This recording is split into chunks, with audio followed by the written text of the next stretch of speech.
Olá, bom dia! Bem-vindos ao Agro Nacional, o programa que te leva numa verdadeira jornada pelo agro brasileiro, mostrando histórias incríveis que acontecem no mundo do campo. E você vai ver daqui a pouco. O Cledson é consultor agronômico e atende 25 mil hectares de soja em Mato Grosso.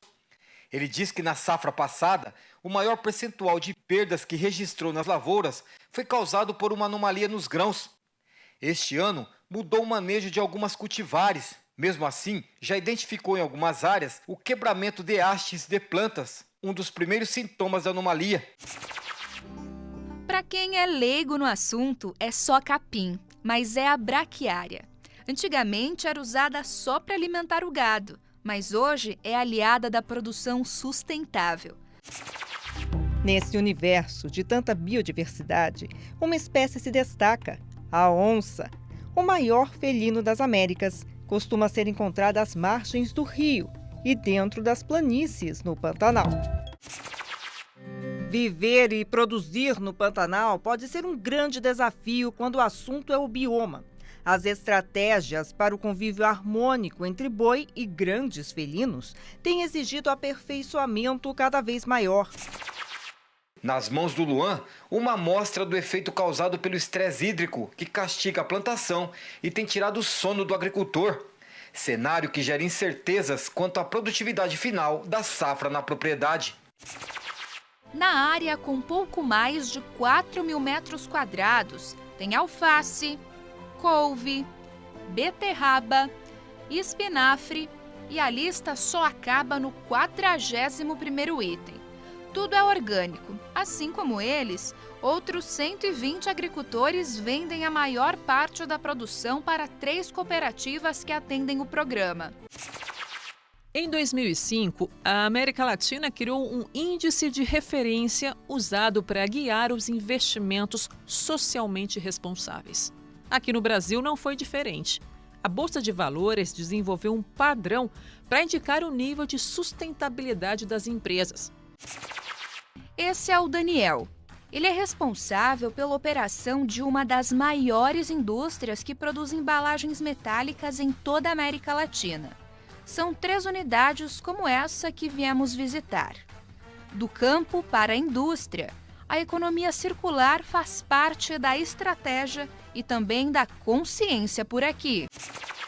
Em 2022, na América Latina e no Caribe, 22,5% das pessoas não tiveram acesso à alimentação saudável. No Caribe, 52%. Na América Central, 27,8%. E na América do Sul, o número chega a 18,4%. Inserida em uma das cadeias mais importantes do agronegócio, a indústria do couro faz parte da economia circular, em um ciclo que beneficia vários outros setores, protegendo, acima de tudo, as pessoas e o meio ambiente. O resultado anual do cumprimento desse ciclo é a garantia de que 40 milhões de peles bovinas terão o destino correto.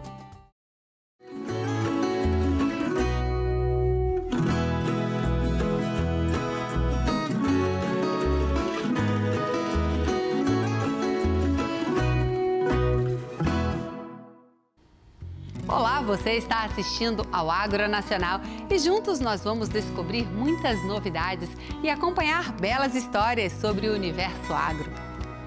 E começando o programa de hoje, vamos ver como uma anomalia tem provocado grandes perdas aos produtores de soja em Mato Grosso. Ainda não há uma solução eficaz para o problema e os produtores estão preocupados com as possíveis perdas na nova safra. Vamos conferir. O Cledson é consultor agronômico e atende 25 mil hectares de soja em Mato Grosso. Ele diz que na safra passada, o maior percentual de perdas que registrou nas lavouras foi causado por uma anomalia nos grãos. Este ano, mudou o manejo de algumas cultivares. Mesmo assim, já identificou em algumas áreas o quebramento de hastes de plantas, um dos primeiros sintomas da anomalia, situação que, segundo o agrônomo, pode comprometer ainda mais a produtividade. Esse ano é diferente porque aqui, se eu perder, eu perco 50%. Na anomalia das vagens, eu tenho, tá dando avariado 20%. Se eu tiver soja bom, muitas vezes eu não tenho perda. Agora aqui não. Se essa área quebrar 30%, 40%, ela vai me dar um dano econômico em metade da área praticamente. E aí hoje já tem algumas áreas no reprodutivo que esse porcentagem aumentou. Tem áreas aí que tem mais de hectares caídos. Então, o que eu observei do ano passado para esse é que esse ano eu estou vendo menos anomalia de vagem e mais quebramento de haste. Nós estamos falando que a nossa economia gira em torno disso aqui. Se isso aqui for 50% de dano aqui, é 50% de dano na nossa economia. O Médio Norte de Mato Grosso foi uma das regiões com grande concentração de lavouras prejudicadas pela anomalia da soja na safra passada. De acordo com um levantamento técnico da AproSoja, as perdas giraram entre 5 e 6 sacas por hectare em média. Com a presença dos sintomas nesta nova temporada, o setor produtivo da região está apreensivo. Você mexeu aqui, ó, quebrou. Tá vendo? Contaminado, ó. Nervura toda contaminada, ó. Infelizmente, é uma planta que vai se perder. E dá uma olhada no perfil e no porte dessa planta aqui. Já está instalada a anomalia e o prejuízo aqui já está começando a acontecer. Para você que ano passado teve bastante problemas. Tivemos bastante problemas de anomalia aqui. Muitos produtores aqui, inclusive meus vizinhos aqui também tiveram. Ela tem tirado bastante o sono dos produtores na região aqui. Eu conheço áreas aí que tiveram, principalmente em áreas de pivô, que tiveram prejuízo aí de até 50% de avariado com essa anomalia. Sei que os produtores procuraram fazer um manejo melhor, mas infelizmente ela já está aí, está implantada nas lavouras. Então nós temos que ter esse cuidado redobrado esse ano. Recomendação que o Thiago segue com muito rigor nesta safra. Além do monitoramento constante da lavoura em Vera, o agricultor também optou pelas cultivares de melhor desempenho, tentando evitar as perdas de produtividade registradas na última temporada. Mesmo assim, segue preocupado. Não temos o que solucionar esse problema, se é mais fungicida, se é isso, se é aquilo. Até agora não temos explicação nenhuma das pesquisas, né? Se repetir a cena que ocorreu ano passado, e é preocupante, né? Quantas sacas de prejuízo aí vocês calcularam? Baseado dos outros anos, nós escolhemos de 17 a 18 sacas por hectare a menos. A Embrapa coordena uma rede de ensaios com diferentes cultivares e fungicidas atrás de respostas. A pesquisa é feita em 17 instituições de Mato Grosso e uma em Rondônia. A expectativa do setor é apresentar resultados no final desta safra de soja 22-23. A gente está com as peças. A gente está precisando ordená-las corretamente para a gente tentar chegar a uma conclusão. Nós estamos encontrando um determinado fungo? Estamos. O problema é que a gente pega esse fungo, inocula numa planta sadia e não reproduz os sintomas. Aí fica a questão, o fungo ele está presente como causa ou consequência? Então, é prematuro a gente chegar e falar, não, é o fungo X a causa. Temos uma metodologia, estamos seguindo, padronizou-se isso entre as instituições. Então, a gente espera agora, no final da safra, assim começarmos a analisar os dados, a gente consiga, eu não digo achar a causa, menos a gente eliminar o que não seja, né? A Embrapa tem um papel fundamental no desenvolvimento do agro brasileiro e a gente espera que as pesquisas logo apontem uma solução para acabar com essa anomalia. Você conhece a braquiária? Esse capim é um gênero de forrageira que tem origem africana. É bastante resistente ao fogo, à seca e ao frio. Na fazenda Paiaguás, no Mato Grosso, o uso das braquiárias é fundamental para a boa produtividade no cultivo da soja. Vamos conferir. Para quem é leigo no assunto, é só capim, mas é a braquiária. Antigamente era usada só para alimentar o gado, mas hoje é aliada da produção sustentável. Na fazenda Paiaguás, os mais de 33 mil hectares de soja cultivados dependem desse capim para serem mais produtivos. A braquiária ela vai ciclar todos os nutrientes nossos, né? Trazendo as camadas mais profundas do solo para a superfície novamente, disponibilizando para a cultura. Além de fornecer uma cobertura vegetal também, né? Uma matéria orgânica aqui para o nosso solo, né? Favorecendo as plantas em condições de estresse hídrico, né, que vai manter a umidade por mais tempo nesse solo, né, em condições adversas. E também na questão do sequestro de carbono, né, ela vai impedir que esse carbono vá para a atmosfera, né, contribuindo para o efeito estufa, né, com o aquecimento global. Uma pesquisa da Embrapa apontou também que nas áreas em que a espécie está presente, o aumento de produtividade pode ser bastante expressivo, de 5 a 10 sacos de grãos por hectare. Tem várias outras espécies hoje, né? A gente trabalha mais com a questão da Braquiária rusiensis, nesse caso do estalhão mesmo, porque a gente também coloca em algumas áreas depois o gado para o pastejo, né? Nós temos hoje crotalária e outras alternativas que a gente planta, mas é em determinados talhões, não é em toda a nossa propriedade. Outro ponto positivo para a braquiária é que ela se adapta muito bem em diferentes tipos de solo. É de origem africana e começou a ser usada no país depois do surgimento de um dos mais importantes sistemas conservacionistas que preservam o solo durante o cultivo, o plantio direto. Sem ele, a emissão de carbono poderia ser até 4 vezes maior do que é hoje no estado que mais produz grãos no Brasil. Os dados são da Fundação Mato Grosso. Além disso, 36 milhões de hectares no país usam hoje a técnica conservacionista, segundo a Federação Brasileira do Sistema de Plantio Direto.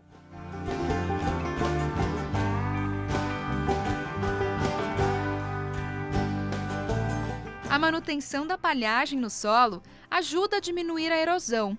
O sistema radicular da planta também é potente e as raízes podem alcançar até 4 metros de profundidade. É por isso que nesse sistema a braquiária ocupa um lugar de destaque.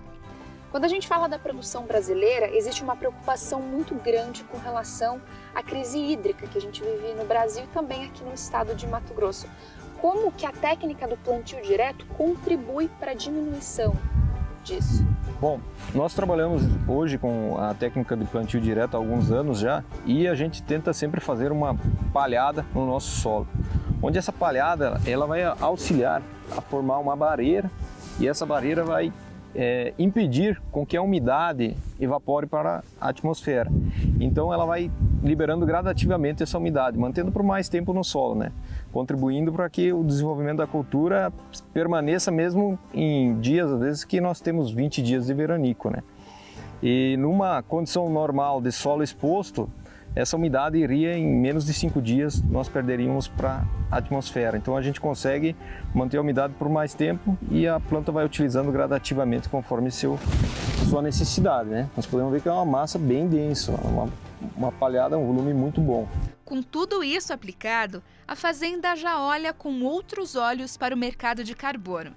Eles estão prontos para cuidar ainda melhor do meio ambiente e crescer o negócio. Nós já hoje vemos trabalhando de uma forma bem sustentável nessas áreas, né, com essa questão das coberturas, né, não deixar o solo exposto. E eu acredito que a gente vem fazendo um bom trabalho nessa questão, né, e assim como os demais produtores também vem fazendo um manejo adequado, né, para gerar essa questão do sequestro de carbono e tudo, né, diminuindo o efeito estufa e aquecimento global, né. Esse manejo adequado com a utilização das braquiárias, além de aumentar a produção, contribui muito para o sequestro de carbono, reduzindo a emissão dos gases de efeito estufa. E agora vamos até o Pantanal mato-grossense, conhecido por ser a maior área inundável do planeta. Lá também é o lar da onça, o maior felino das Américas. Vamos assistir a primeira parte de uma matéria especial sobre um projeto que busca preservar os felinos pantaneiros sem prejudicar a produção rural local.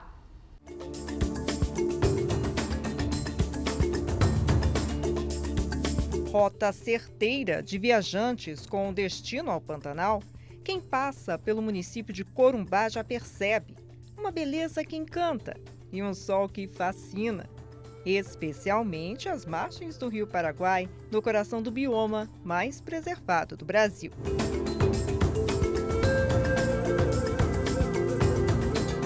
São 250 mil quilômetros quadrados, 60% estão no Brasil. O restante é dividido entre Bolívia e Paraguai.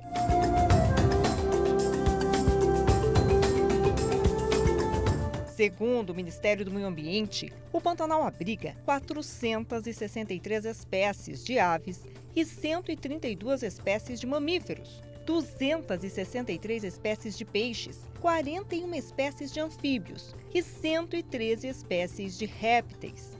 o tuiuiu, o jacaré, o tamanduá.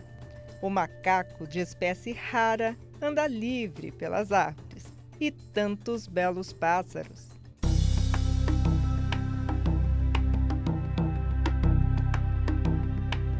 Nesse universo de tanta biodiversidade, uma espécie se destaca, a onça. O maior felino das Américas costuma ser encontrada às margens do rio e dentro das planícies no Pantanal. E divide espaço com a produção de gado, presa natural desses felinos. É aí que surge o conflito na cadeia alimentar.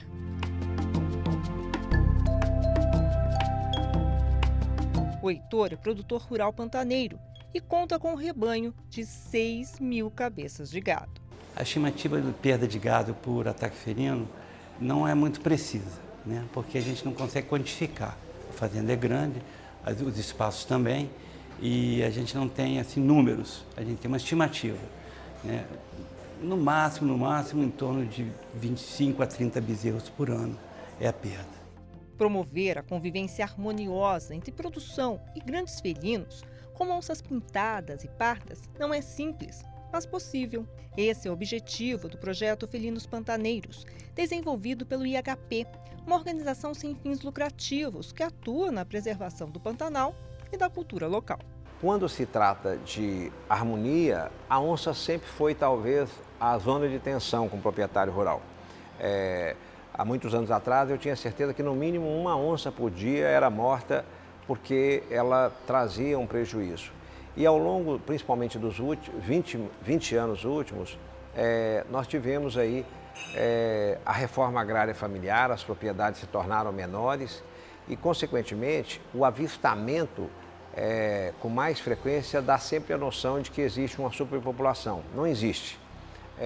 Mas, ao mesmo tempo, essas fazendas lidam com mais tensão nessa questão específica do prejuízo, porque os rebanhos são menores, né? De 30, 40, 50 mil cabeças, o proprietário tem 4, 3 mil. Então a perda de uma novilha para a onça, ela é contabilizada de pronto. Esse sistema de produzir no Pantanal, ele é tradicional, já é centenário, tem mais de 100 anos. A gente tem aqui o homem produzindo em convivência com o bioma pantaneiro, uma atividade econômica e com conservação ambiental. Então isso é uma realidade que acontece aqui, ela é uma das únicas no mundo, né? E essa iniciativa do IHP em compreender uma forma de a gente evitar a predação da pecuária, do nosso gado bovino, que é a nossa produção aqui no Pantanal.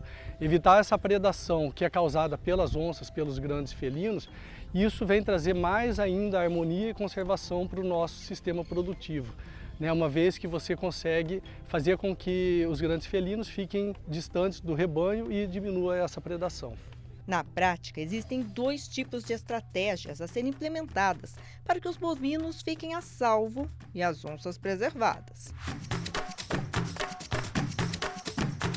Tira as maternidades de próximo de regiões com matas maiores, tira essas maternidades de próximo às águas e também recolher o gado em situações de ataques. Então são um resgate histórico de estratégias de manejo associadas a estratégias tecnológicas, como a utilização da cerca elétrica, que é essa estrutura que também já vem sendo utilizada por produtores no Pantanal, mas com um layout diferente, com alturas de fios diferentes, o primeiro fio a 20 centímetros eletrificado, o segundo fio não eletrificado a 40 centímetros, o terceiro eletrificado a 60 e um quarto a 80 centímetros, sempre com uma tensão elétrica superior a 5.000 volts. Isso tem uma eficácia muito grande, hoje é a melhor estratégia que nós implementamos, tecnológica, também que pode ser associada com um repelente luminoso, que é uma estrutura pequena, com uma placa solar e com LEDs que piscam com cores diferentes e velocidades diferentes. O projeto Felinos já registrou 111 onças pintadas, ocupando as regiões da Serra do Amular, Corumbá e Miranda. Em todo o Pantanal, a estimativa é de que existam cerca de 5.000 animais da espécie, considerada vulnerável pelo Ministério do Meio Ambiente.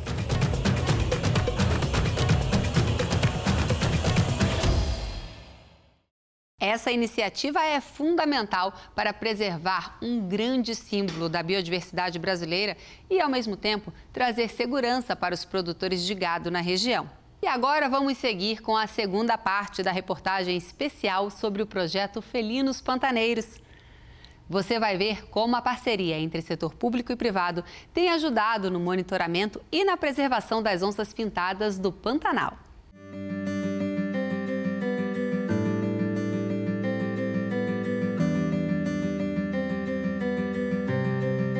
Viver e produzir no Pantanal pode ser um grande desafio quando o assunto é o bioma.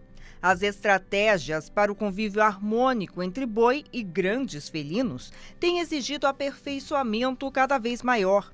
O projeto Felinos Pantaneiros reúne estratégias anti-predação do rebanho e também utiliza câmeras trap para avaliar aspectos ecológicos dos grandes felinos pantaneiros.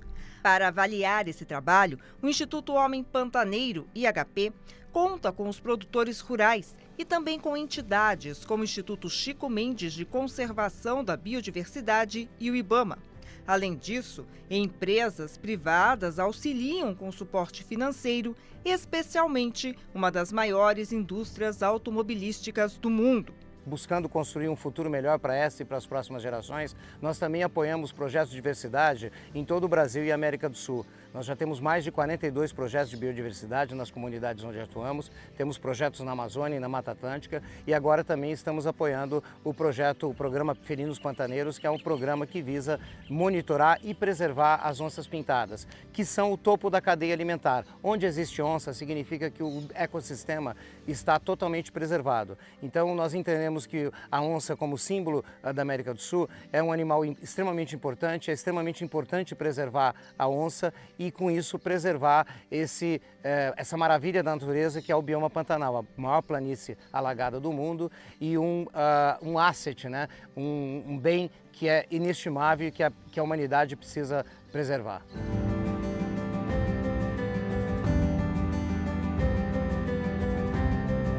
A companhia entregou mais uma picape e vai fazer um novo aporte financeiro para 2023, que deve custear atividades científicas e de educação ambiental do projeto.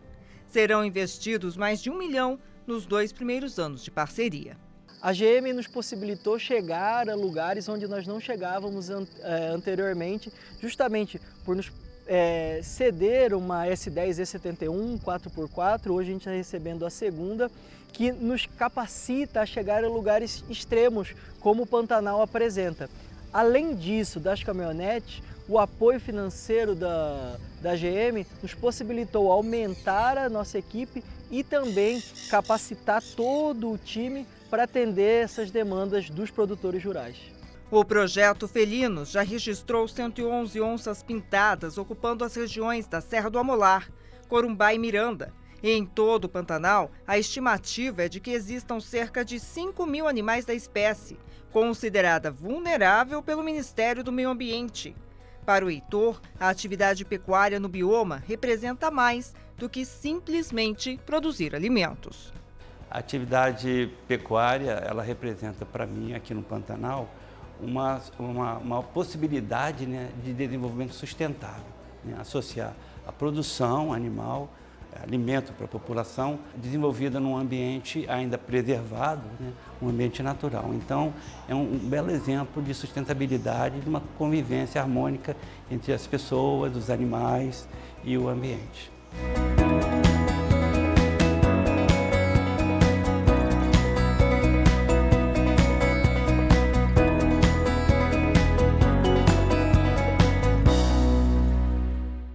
Gente, eu fiquei encantada com essas matérias mostrando a harmonia entre a preservação da biodiversidade e a produção pecuária do Pantanal.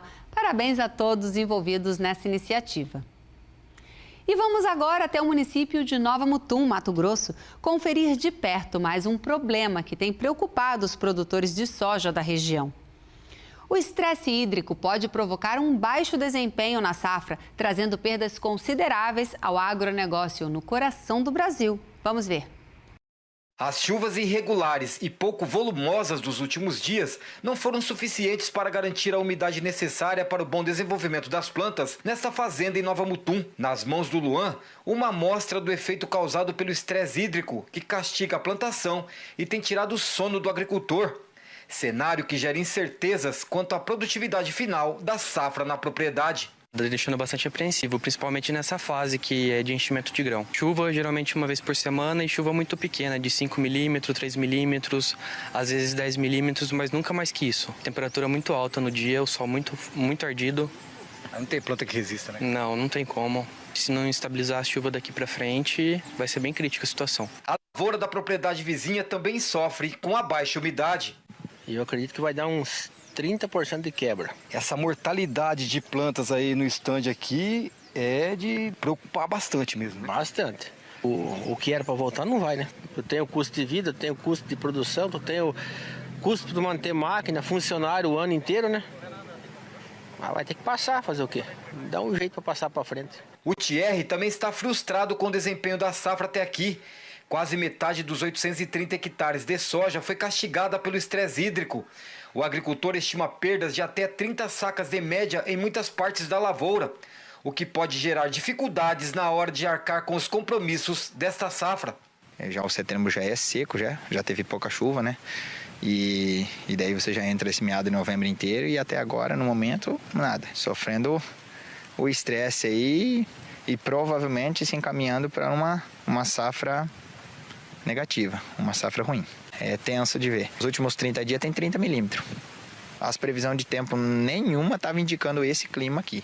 Infelizmente, pegou nós de surpresa. E quando é 8 horas, 7h30 da manhã aqui já, o sorte já está tudo murcho, já está tudo dobrado a folha. E olha lá se pagar os custos e operacional. Aqui nós tivemos áreas que ficaram mais de 20 dias sem chover.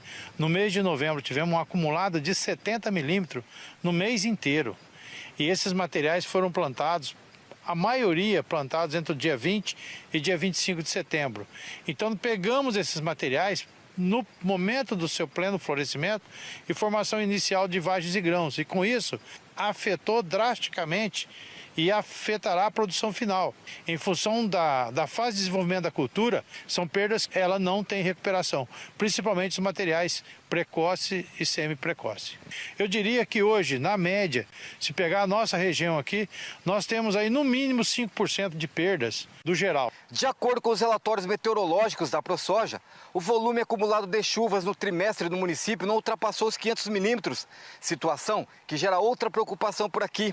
O receio de que toda a quantia guardada até agora venha na colheita da safra, repetindo o cenário da temporada anterior, causando transtornos e perdas na produção.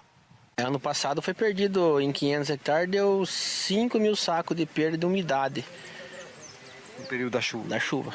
Que é um período um pouquinho mais... que não colheu úmido apodreceu na lavoura. E o cenário é bem parecido, faltou também? Bem parecido. Faltou no começo? Bem parecido. A gente fica na torcida para que esse cenário seja revertido e as perdas da temporada passada não se repitam este ano. E vamos voltar a falar de notícias boas. Em Mogi das Cruzes, município do interior de São Paulo, um programa tem ajudado no desenvolvimento da agricultura familiar local. Conheça agora essa parceria de sucesso entre pequenos produtores rurais, cooperativas e o poder público. Essa foto é de quando o Ivo e a Luzia eram feirantes e viviam preocupados se venderiam a produção. Apesar disso, o sorriso no rosto nunca faltou. Imagine então agora que eles têm a garantia da comercialização. O casal tem contrato de venda permanente. Foi um trabalho assim que a gente teve que aprender a trabalhar junto. Tanto nós como produtor, como os órgãos públicos que compravam da gente. Qual foi o maior desafio do senhor? O maior desafio da gente foi entrar na Conab. Foi um desafio e tanto, que a Conab é bastante exigente e a gente teve que fazer preparo, teve que fazer cursos, colocar na balança o que dava para vender, o que não dava. Mas aí depois também que é assim, depois que você fez uma venda, foi honesto, foi bom, aí tudo vai se encaixando. Na área com pouco mais de 4.000 metros quadrados, tem alface, couve, beterraba, espinafre e a lista só acaba no 41º item. Tudo é orgânico. Assim como eles, outros 120 agricultores vendem a maior parte da produção para 3 cooperativas que atendem o programa. O primeiro contrato de vendas que o seu Ivo fechou foi em 2004.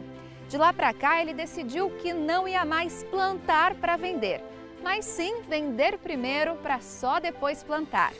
Hoje, mais de 60% da produção já tem destino certo através dos programas parceiros. E o que sobra, os consumidores fiéis vêm comprar direto do pé. Depois de passar pela cooperativa, os alimentos seguem até o destino final. Hoje, a CAT, que é a Coordenadoria de Assistência Técnica Integral, acompanha os produtores e suas organizações, principalmente as cooperativas, no que nós chamamos que são as compras institucionais, né? Tanto o governo do estado de São Paulo, como as prefeituras, têm por lei, né, uma reserva de valor que em média é 30%, né? Através dessa reserva de valor, as cooperativas e produtores como o seu Ivo conseguem programar a sua produção, né? Essa engenheira agrônoma acompanha o trabalho de perto. Todos os dias ela está no campo para dar suporte aos produtores como o Ivo e a Luzia. E são produtos que é colhido praticamente no dia e já chega lá na escola, né, para as crianças. E que é tão importante e que foi assim o que garantiu a renda, principalmente nesses 2 últimos anos que nós estamos vivendo de pandemia. E consciência é o que não falta nessa produção, viu? Tudo aqui é irrigado com a água desse tanque, que vem da chuva. O Ivo também é muito organizado, tem documento de tudo. Para as vendas diretas, cada centavo também é anotado. É por isso que para ele faz toda a diferença saber que agora nada mais vai para o lixo. Como que é plantar sabendo que o senhor tem certeza que vai vender 100% do que está aqui? Olha, é garantido, né? Você não perde, porque aqui a gente costuma, às vezes perde muito na safra. Porque aí todo mundo planta de um tipo, sabe? Fulano plantou bem, vendeu bem, todo mundo planta. Aí você perde em valores, perde na roça. E aqui plantando do jeito que eu planto, vendendo para o programa, principalmente do governo, essas coisas assim, a gente tem um contrato. Eu vou plantar isso porque eu vou vender isso. Não dá para isso, você não precisa escolher quem vai te comprar as coisas. Essa cultura sustentável e orgânica, ela tem grande potencial, mas ela depende muito de como trabalhar as questões, né? Então, de solo, de clima, de manejo. Então, acho que você, equacionando isso, você consegue difundir, né? Aumentar a maior produção dessa forma. Só que não é fácil, né? Hoje em dia a gente tem muito, nem sei falar em percentual, mas é muito mais agricultura convencional do que a própria orgânica. Mas a gente tem esse desafio aí dessa produção consciente, né? E o senhor está feliz com tudo isso que foi construído aí durante mais de 20 anos? Sim. Nossa, a gente se dá bem. Eu e minha namorada, a gente chega aqui na roça assim e se abraça e fala assim, deu certo, funcionou. A produção orgânica tem aumentado muito nos últimos anos e os pequenos produtores têm uma participação essencial nessa escalada. Você sabia que existe um índice brasileiro que mede o nível de sustentabilidade das empresas? O ISE, Índice de Sustentabilidade Empresarial da Bolsa de Valores de São Paulo, foi criado em 2005 e mostra quais empresas têm um cenário de investimento responsável. Vamos conferir. Em 2005, a América Latina criou um índice de referência usado para guiar os investimentos socialmente responsáveis. Aqui no Brasil não foi diferente. A Bolsa de Valores desenvolveu um padrão para indicar o nível de sustentabilidade das empresas. Isso ficou conhecido como ISE. O ISE é o Índice de Sustentabilidade Empresarial da B3. E ele foi lançado em 2005. Naquele ano foi o 4º índice de sustentabilidade no mundo. De forma resumida, esse índice mostra que a empresa tem um cenário de investimento responsável, compatível com o desenvolvimento sustentável do planeta. Na prática, funciona assim. No início de cada ano, a Bolsa de Valores analisa as respostas de um extenso questionário e depois avalia e seleciona aquelas que tenham mais boas práticas para integrarem a carteira de investimentos do ISE. E quais são as vantagens do ISE? Muitas empresas hoje procuram o ISE, né, para poder estruturar a integração do ESG, da sustentabilidade, na estratégia e na análise de risco, né? Então, de forma geral, esses estudos e esses planos podem, né, melhorar a performance da empresa, podem melhorar a produtividade e também, né, a imagem da empresa. Houve um aumento de empresas buscando por essa análise. Em 2020, foram 78.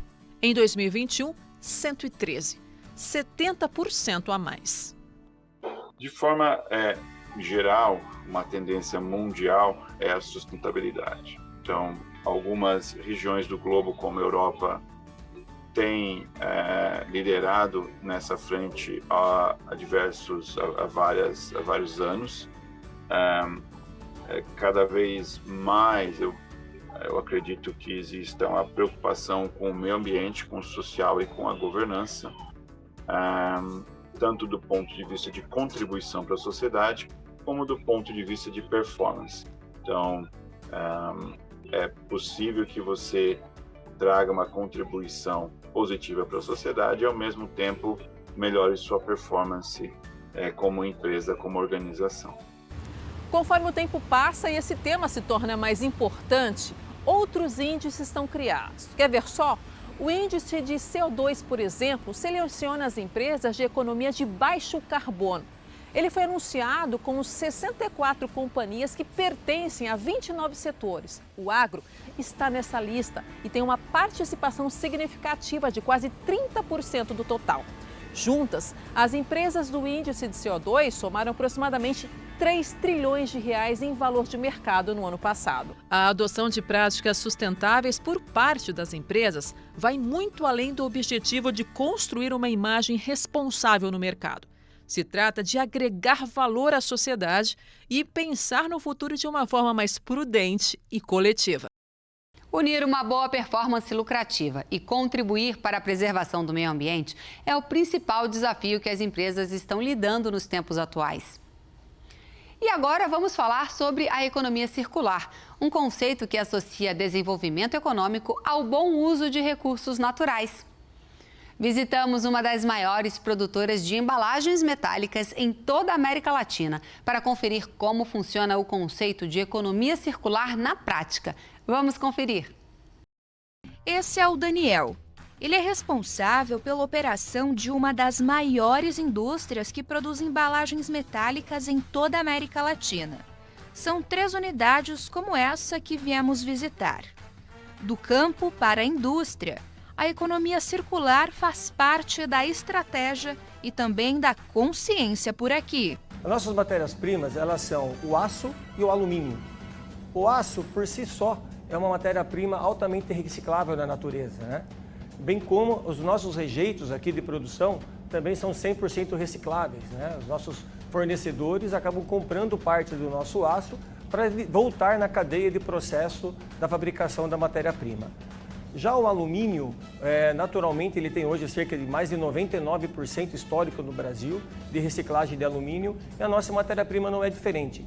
As nossas embalagens, uma vez estando nos clientes, eles são 100% recicláveis e também o nosso rejeito, né, os nossos scraps, naturalmente são recomercializados com as próprias empresas que nos fornecem as nossas matérias-primas.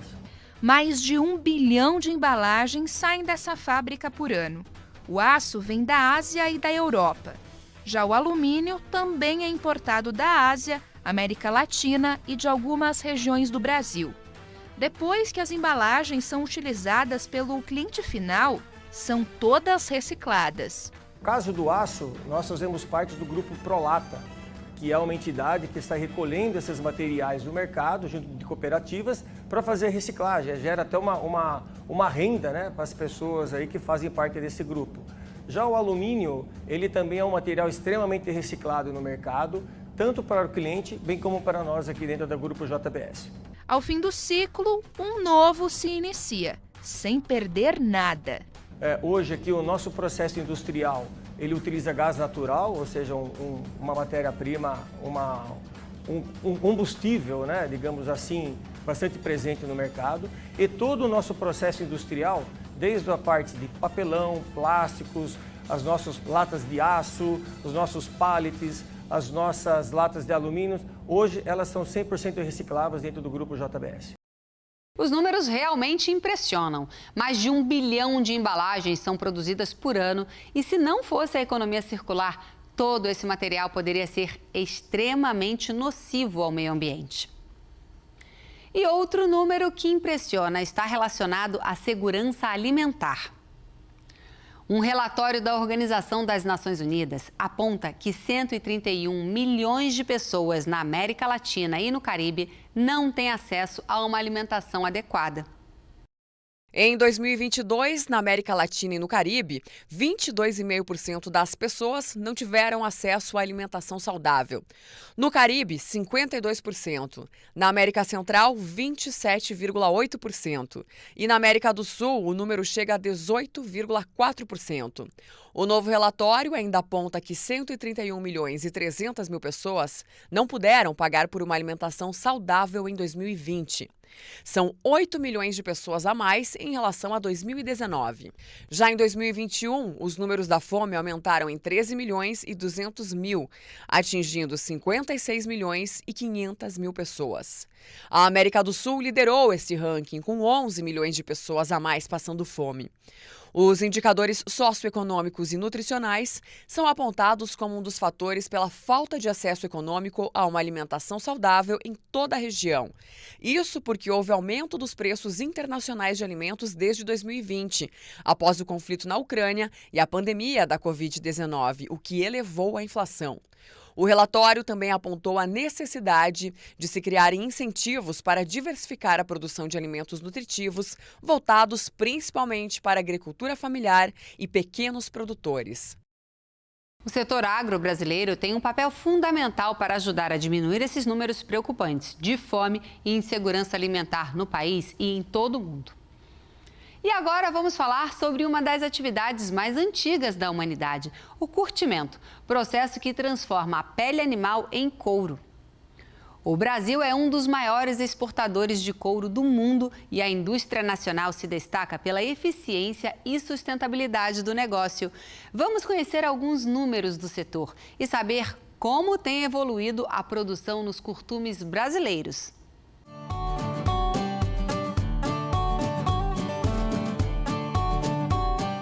Couro. No Brasil, o principal fornecedor da pele é o boi. O motivo? Um dos maiores rebanhos do mundo é aqui. O Departamento de Agricultura dos Estados Unidos projetou o rebanho bovino brasileiro na casa dos 275 milhões de cabeças em 2022. É o maior rebanho comercial do mundo. As características naturais do couro, aliados à tecnologia, à pesquisa e à moda, resultam em artigos cada vez mais sofisticados e a indústria cria produtos cada vez mais ligados à sustentabilidade para mercados mais exigentes. O setor de couro no Brasil, ele se equacionou muito bem na questão da sustentabilidade, começando pela solução inteligente e em primeira classe na questão do meio ambiente. Hoje o Brasil é um dos países que mais produz couro no mundo, com um padrão de sustentabilidade inigualável. Nós somos o país com o maior número de curtumes certificados internacionalmente no quesito sustentabilidade. Inserida em uma das cadeias mais importantes do agronegócio, a indústria do couro faz parte da economia circular, em um ciclo que beneficia vários outros setores, protegendo, acima de tudo, as pessoas e o meio ambiente. O resultado anual do cumprimento desse ciclo é a garantia de que 40 milhões de peles bovinas terão destino correto. A sustentabilidade sempre tem a questão do tripé do econômico, social e ambiental. Nós resolvemos muito bem essa questão do ambiental, evoluímos muito no econômico e agora estamos numa fase de construção muito elevada na questão social. Os curtumes fazem muitas ações sociais, mas faltava documentar isso tudo, organizar isso tudo. Nós estamos trabalhando em conjunto para complementar muito bem a questão em busca de certificação, principalmente do ESG, para trilhar muito fortemente nesse caminho, porque é uma exigência dos clientes internacionais. Porque cabe destacar que o Brasil exporta 80% da produção de couro produzida no Brasil é exportada para mais de 90 diferentes países. Tá? Então nós temos uma exigência dos clientes internacionais, uma régua muito alta, elevadíssima. Nós temos que cumprir todas as demandas internacionais em alto nível, alto padrão.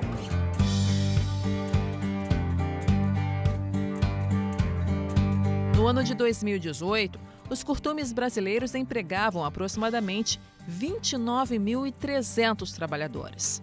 No ano seguinte, atingiu 30.045 pessoas.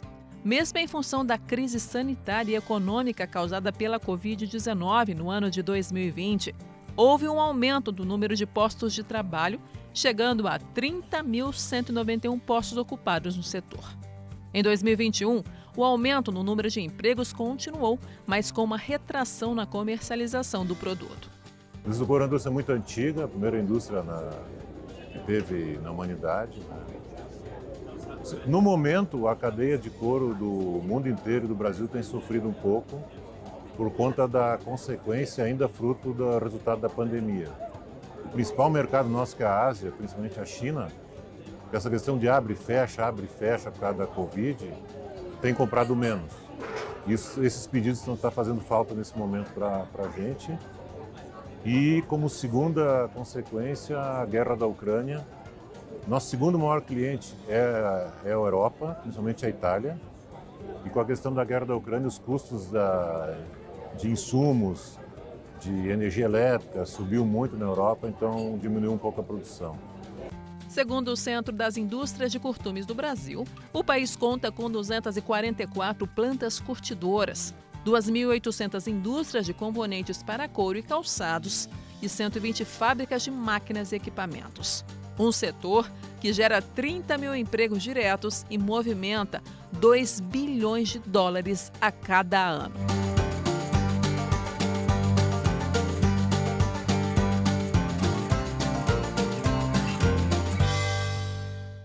É o Brasil dando exemplo de práticas sustentáveis também na indústria do couro. E esse foi o Agro Nacional, um programa que traz as novidades do mundo do campo para todas as telas. Eu te espero aqui na próxima semana com mais notícias sobre o universo do agronegócio. Mas você também pode assistir ao nosso programa no TV Brasil Play e seguir as redes sociais da TV Brasil. Eu espero por você. Até semana que vem.